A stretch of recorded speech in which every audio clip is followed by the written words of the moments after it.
20 milliards de francs CFA, c'est l'enveloppe qui vient soutenir le plan de riposte sanitaire Covid-19. Achat de réactifs pour les tests, réhabilitation de laboratoires et centres de recherche, la signature d'avenants aux conventions C2D et prêts souverains AFD qui portent l'initiative a eu lieu ce mardi à la primature.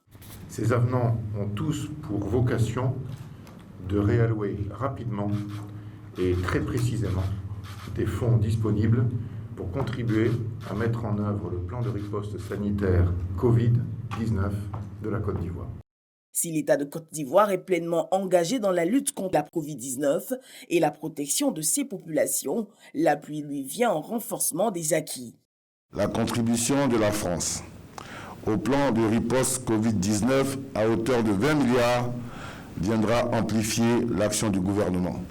Ces montants seront consacrés à l'acquisition des réactifs, des intrants et des équipements pour les laboratoires, au financement des travaux d'électricité à l'Institut Pasteur de Côte d'Ivoire, à la réhabilitation et l'équipement de 7 laboratoires, au renforcement de la communication de l'Institut national d'hygiène publique et à l'accompagnement de la recherche opérationnelle.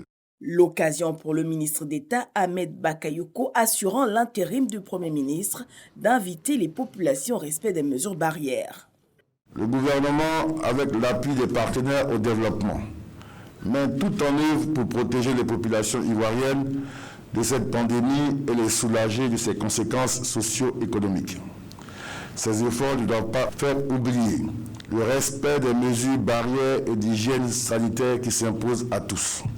Notons qu'une partie des fonds sera versée directement au Trésor public en refinancement des règlements déjà effectués.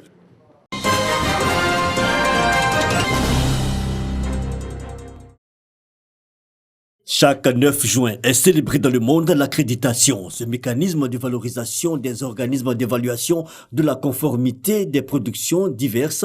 Pour cette année 2020, le thème choisi est améliorer la qualité sanitaire des aliments. À travers ce thème, il s'agit de montrer l'importance de l'accréditation dans la mise à disposition des populations, des aliments sains et plus sûrs en vue de garantir la santé et le bien-être des populations. La Côte d'Ivoire, à l'instar des pays membres de l'espace UEMOA, a intégré l'accréditation comme système d'évaluation de la conformité par l'adoption d'une loi sur la promotion de la qualité en 2013, suivie de l'adoption de 2 décrets d'application.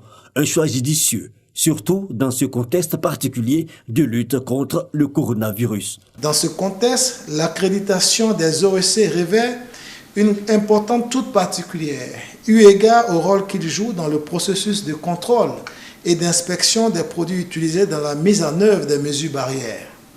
En effet, les OEC sont au cœur de la lutte contre la pandémie de la COVID-19 à travers notamment les laboratoires de biologie médicale pour le dépistage de la maladie, les laboratoires d'étalonnage pour la vérification d'équipements tels que les thermomètres à infrarouge et les caméras thermiques. Le gouvernement ivoirien, pour sa part, s'engage à poursuivre le développement des activités d'accréditation. Notons, par exemple, qu'il existe en Côte d'Ivoire 18 laboratoires d'accréditation, dont 9 exerçant dans le domaine de la sécurité sanitaire des aliments.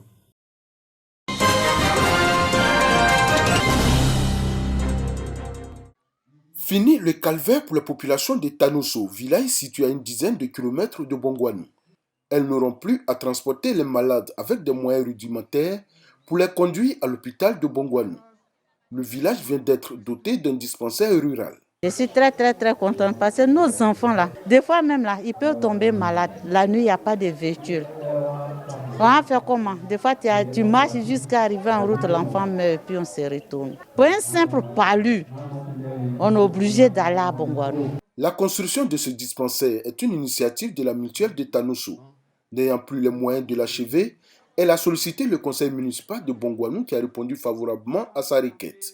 La construction terminée, c'est aujourd'hui le conseil régional du Moronou qui vient de l'équiper entièrement. Inauguré par le président du conseil régional Pascal Afinguessan, il a indiqué que la santé est une priorité de son institution. Sans la santé, aucune œuvre de développement n'est possible.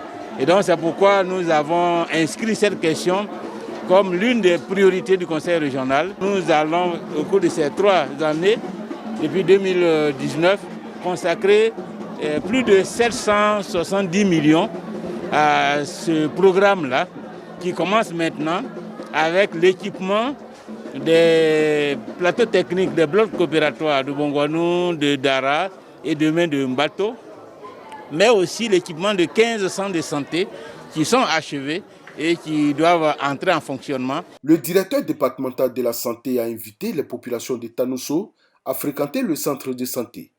Pour lui rendre aussitôt fonctionnel après son inauguration, l'infirmier affecté dans ce dispensaire a été présenté aux populations.